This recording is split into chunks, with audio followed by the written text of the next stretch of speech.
How much we receive is limited to how much we allow ourselves to let in. Could you be unconsciously blocking yourself from receiving that promotion, the love, wealth, and joy you desire? Well, stick with me for today's episode where I highlight some of the ways we close ourselves off to what we truly desire and how we can open ourselves up to be powerful manifestation magnets. The following was recorded in front of a live studio audience at the Studio 21 Podcast Cafe. This is the United Podcast Network. Welcome to Rat Race Reboot. I'm your host, Laura Noel. And as a certified coach and former 27-year military leader, each week I provide bite-sized mindset pivots that will help you reset your mind, reawaken your spirit, and regain your control. Hello, everyone, and welcome. We are into the new year. As you can see, I'm still festive. I'm going to go with it for a while. So welcome back, everybody. Last month, in all of our episodes, we talked about self-reflection. We talked about celebrating the wins, releasing the old baggage, and forgiveness. If you don't do the work of letting go, there's no room to accept what's new and awesome for you in 2022 and beyond. So I'm really excited about this topic today, talking about giving and receiving, or receiving and giving, however you want to look at it. And repetition here is the key. And I always say, you don't attract what you want. You attract who you are by virtue of the thoughts that you repetitively get involved in, emotionally involved in each and every day. So you can ask, you can wish, you can hope for all the things you want, but it's not going to happen. It's not going to manifest for you until you release the old and you open yourself up to receiving. And I want to help you do that. There's so many different ways that we can even close ourselves off to receiving without even realizing that we're doing it. So, this is the work that I help my clients and lead my clients through, finding their blockages to receiving and overcoming them so they can be wide open and be receptive to the ideas, the inspirations, the opportunities, the creativity that's already inside of them. And it just opens them up to a whole new world of possibilities. So, here's a few points of reflection for you, and I really want you to think about this and just reflect on some instances when other people are trying to give to you and you're not really receiving on an unconscious level. And this is a knee-jerk reaction that a lot of us can have, and I know this applied to me, but think about, how do you feel when somebody pays you a compliment? I can remember I was coaching at a personal development seminar with a friend of mine, and she had said, oh, I like your sunglasses. And I'm like, oh, yeah, I got them at Target. They were $1. I can't believe. And we were laughing because we were noticing how she did the same thing. Whenever somebody would pay her a compliment, she would deflect it and then talk about the thing. Oh, yeah, this old thing, I've had it for years. Thank you is a full sentence. Thank you. Receiving, opening your heart and just receiving that compliment for what it is, right? But it can be so hard to do that sometimes. And there's a multitude of reasons. For me, it was just feeling unworthy or feeling uncomfortable or feeling embarrassed. It's a lot of those things for a lot of the people I talk with. Another one is, how do you respond when somebody tries to do something kind for you, like open the door? Oh, I got it. I know that's something that I would say. I'm an independent woman, and I was, in the military for so long, and I didn't want somebody, other men opening the door for me because I was like, I can do it myself, but it's just a kindness. It's just accept the kindness and just say thank you. That's it. Thank you is a complete sentence. We don't have to do it alone. We can accept the kindness of others. So think about, how do you respond when people offer to do something nice for you? It's just as simple as holding the door open for you. The other thing is, what happens when you walk into a store and a sales associate says, "Hi, welcome to the store. Can I help you find anything?" "No, thanks, just looking." I've said that a number of times. And you know what's interesting? I do a lot of networking on different platforms, LinkedIn and Facebook, Instagram, and I am interested in getting to know the people I'm potentially getting connected with. And so I might say something nice to them or notice something on their profile. And one day I did this, and this was a gentleman who was a regional sales leader. So he was leading a team, and he's like, "I'm not interested in anything you have to say or purchase anything you have to sell." And I'm like, "Whoa, I'm not selling anything. We just connected, and I just want to get to know the people. I want to have quality connections. And if there's any way that I can help you, or if you want to be introduced to somebody in my network, you just ask. That's all you have to do."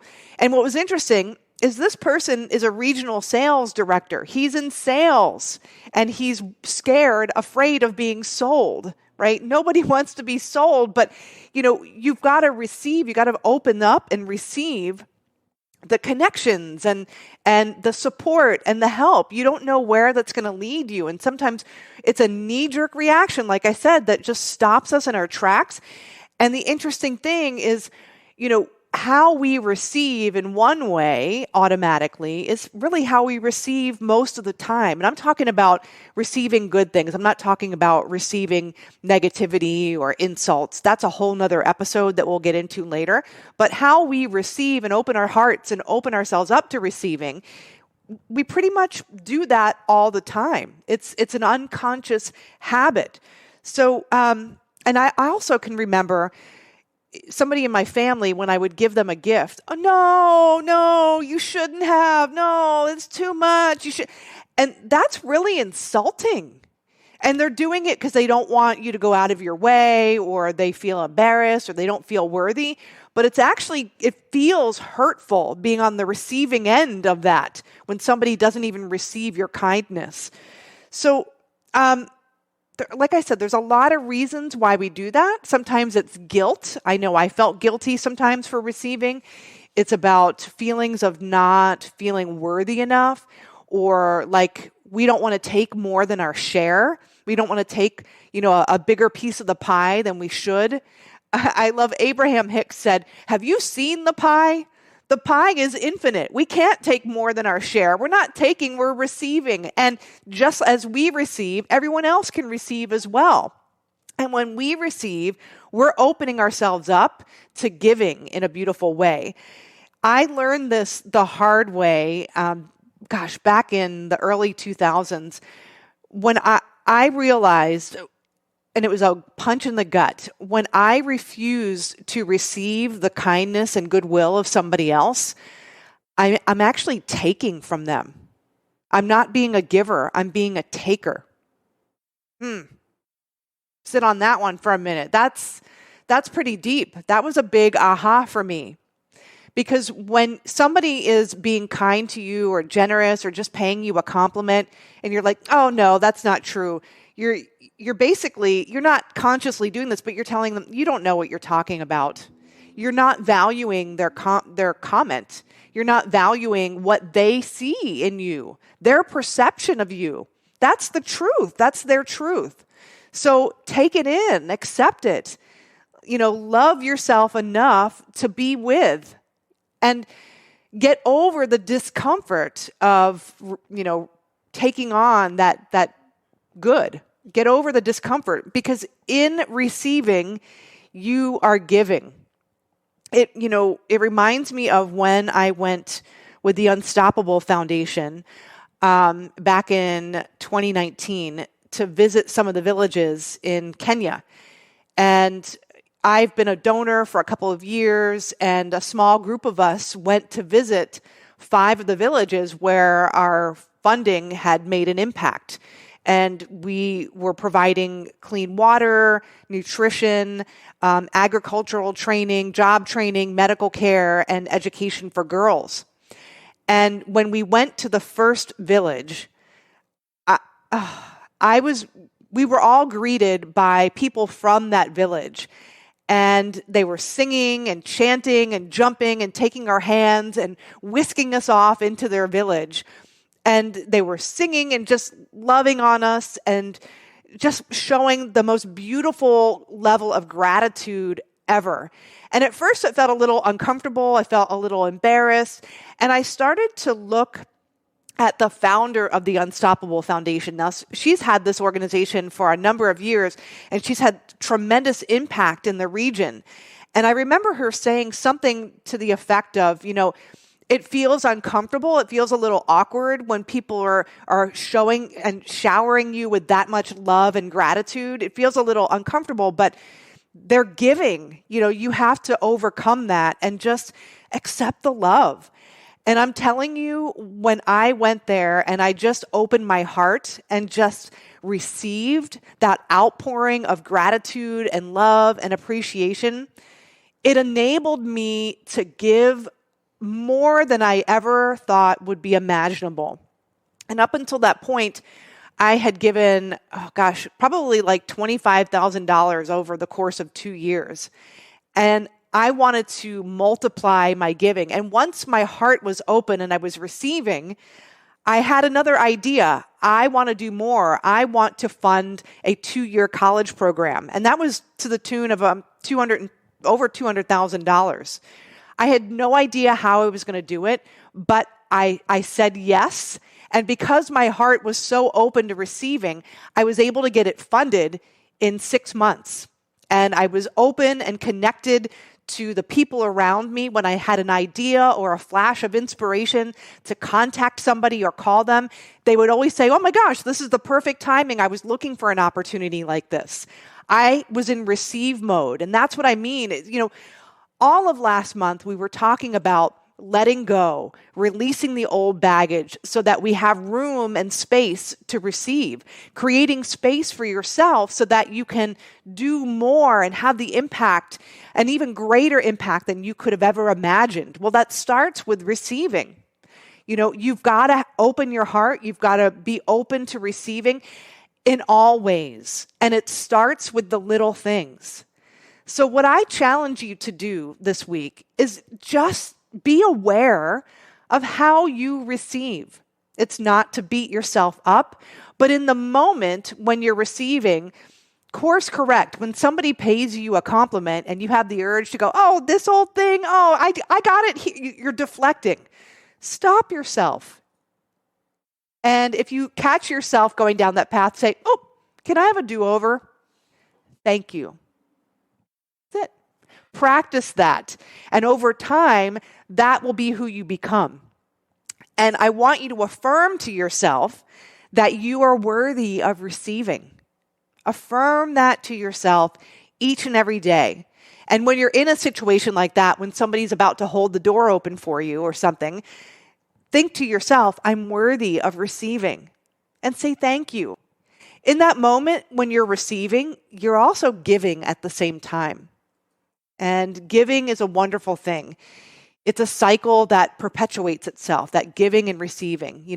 I always talk about money. Money is meant to be in circulation. There's an ebb and flow to it. Some goes in, goes out, and it comes back in. It's the same with giving and receiving. It's an energy. It's an energy exchange. So you can't block yourself off from receiving in these little ways and then expect to receive the goal, the ideas, the inspiration, the opportunities. It doesn't work that way. You've got to open yourself up in all ways. So let's put this into practice. As I always end every episode, we're going to get connected with our vision, our goal. I want you to just take a deep breath in through your nose and exhale fully and completely through your mouth. And just relax. Take another deep inhale. Exhaling fully and completely. And take one more deep inhale through your nose. And exhale.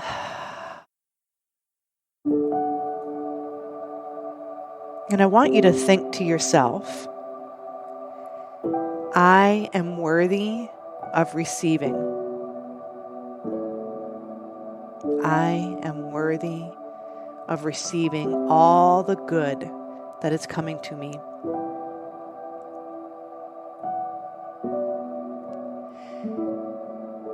want you to think about some of the times when you typically deflect those compliments or that help. And I want you to have a little do-over in your mind. If you could go back in time, which you can in your mind and in your imagination, have a do-over. If you could set the tone for just allowing yourself to receive, what would that situation look like?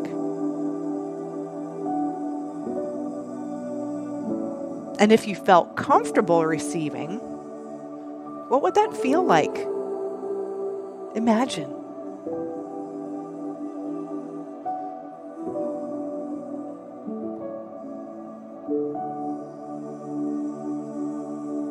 Just relax into it.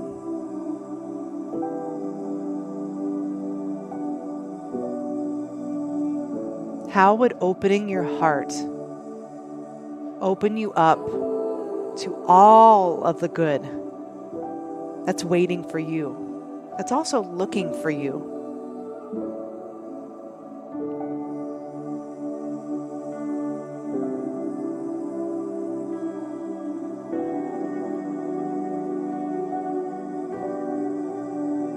Even when you open yourself up to receiving your great achievements and enjoying them, what would that feel like? Would you feel more joy in those accomplishments? More fulfillment? More gratitude?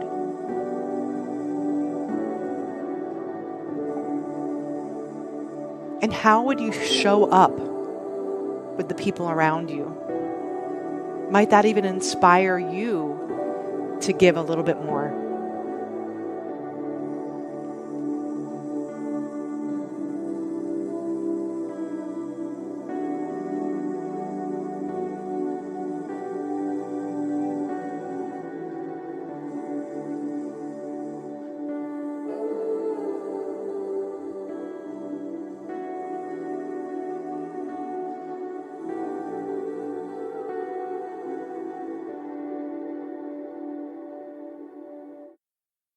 And welcome back. So give that a try this week, and I would love to hear from you and see what you notice and see how things have shifted for you. If you got value out of today's episode, I want you to go to ratracereboot.com and subscribe to our YouTube channel. Follow us on whatever platform you listen to your podcast on. And most importantly, we're going to get into some really wonderful concepts as we're entering into the new year to get you rock solid and grounded and on the way toward accomplishing those goals. I want you to go to ratracereboot.com and download the Quantum Leap Handbook. It's like 20 pages, a workbook that I'm going to be guiding you through over the next 3 episodes to help you create a strategic plan, get in alignment with your vision, and make it happen. So join us next week where we get into the Quantum Leap Handbook. But until then, thanks for joining us. Remember, everything is created twice. First in your mind and imagination, and then in physical form. We'll see you next week. The views and opinions expressed by the hosts, guests, or callers of this program do not necessarily reflect the opinions of the Studio 21 Podcast Cafe, the United Podcast Network, its partners, or affiliates.